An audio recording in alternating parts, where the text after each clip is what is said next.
சமீபத்தில் உருவாகி தமிழக மக்களை பதம் பார்த்த பெஞ்சால் புயல் தமிழகத்தை பல்வேறு இடங்களில் புரட்டி போட்டிருக்கிறது. கடும் மழை காரணமாக ஊரங்கும் வெள்ளம் என்பது போல் ஏரிகள் உடைந்து அல்லது ஏரிகள் திறக்கப்பட்டு கொட்டும் மழையும் சேர்ந்து கொண்டு நடந்து போகும் சாலையெல்லாம் ஆறுகளாக மாறிய காட்சிகளைத்தான் கடந்த சில நாட்களாக டிவிக்களில் மக்கள் பார்த்து கொண்டிருக்கிறார்கள்.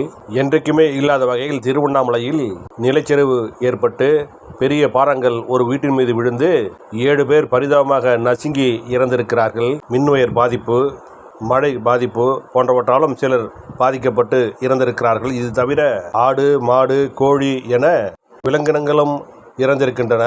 மக்கள் கடும் இன்னலுக்கு ஆளாகி ஆயிரக்கணக்கானவர்கள் வீட்டை விட்டு வெளியேறி பாதுகாப்பான இடங்களில் அரசால் தங்க வைக்கப்பட்டனர். வீடுகளில் தண்ணீர் புகுந்ததால் இந்த நிலைமை ஏற்பட்டிருக்கிறது.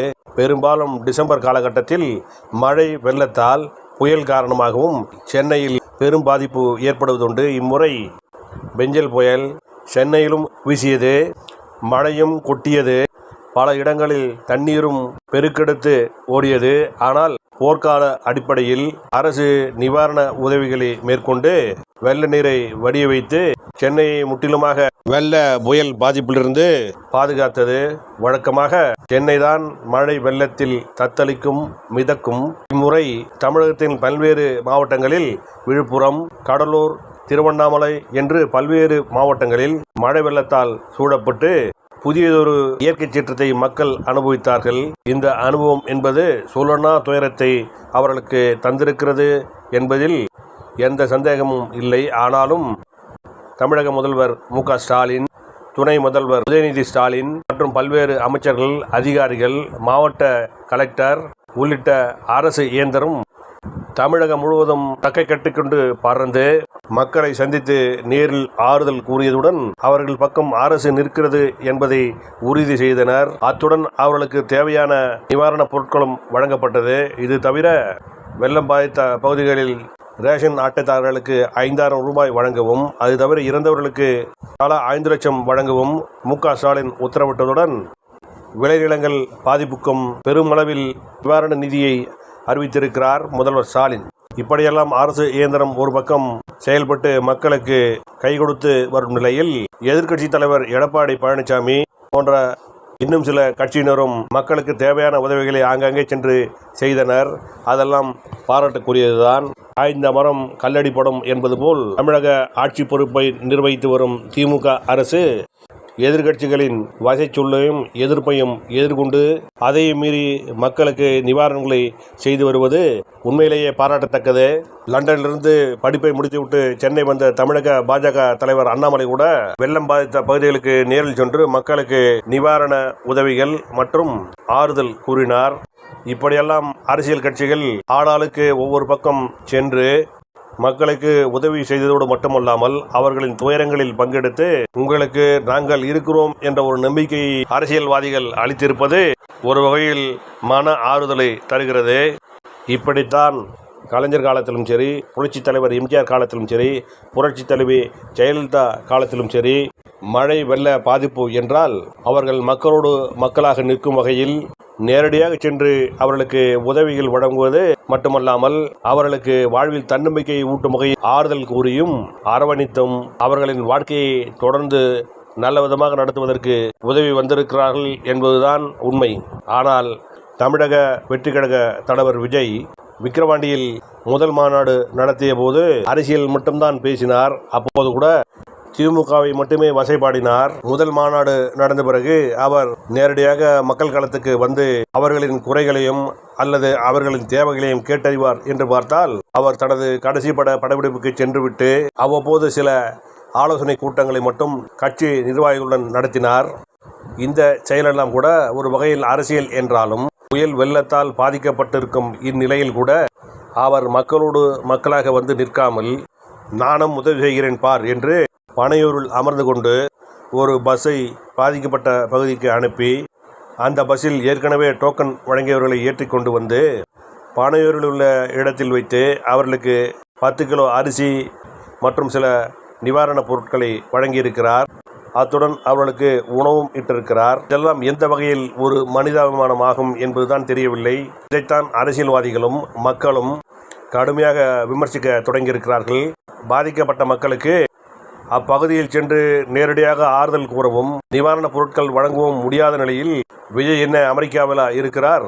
அவர் பனையூரில் தான் இருக்கிறார். அவர் வந்தால் கூட்டம் கூடினால் என்ன தவறு? பாதிக்கப்பட்ட மக்கள் அனைவருக்கும் அவர் ஆறுதல் கூறி அவர்கள் பக்கம் நின்றிருக்க வேண்டிய தருணம் இது.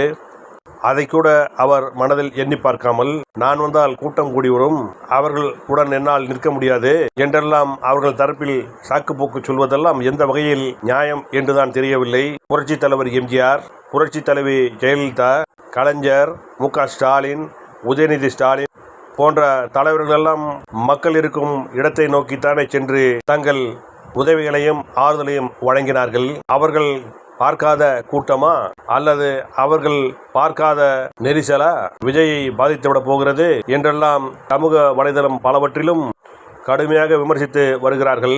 அரசியல் கட்சி தொடங்குவது என்பது ஆட்சியை பிடிப்பதற்கு மட்டுமல்ல, மக்களுக்கு தொண்டாற்றுவதற்கு, மக்களுக்கு சேவையாற்றுவதற்கு, மக்களுக்கு பணியாற்றுவதற்கு என்ற அடிப்படையை கூட விஜய் புரிந்து கொள்ளாமல், நான் வந்தால் கூட்டம் கூடிவிடும், அங்கே ரகளை நடக்கும் அல்லது கலவரம் நடக்கும் அல்லது வேறு ஏதாவது விசம்பாவிதம் நடக்கும் என்று சாக்குப்போக்கு சொல்லிக்கொண்டு இப்படி மக்களை சந்திக்காமலே அவர் இருந்துவிட போகிறாரா?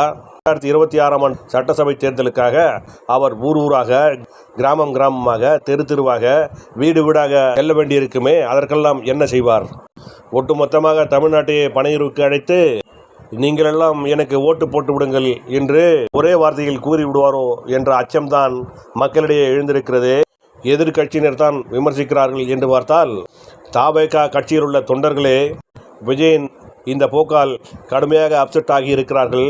மக்களுக்கு பேரிடர் ஏற்படும் இந்த நிலையில் கூட விஜய் நேரடியாக வந்து மக்களை சந்திக்காமல், கூட்டம் வரும், நெரிசல் வரும் என்றெல்லாம் காரணம் கூறிக்கொண்டு வீட்டிலேயே அமர்ந்து கொண்டு நிவாரண உதவிகளை வழங்குவதெல்லாம் எந்த வகையில் நியாயம்?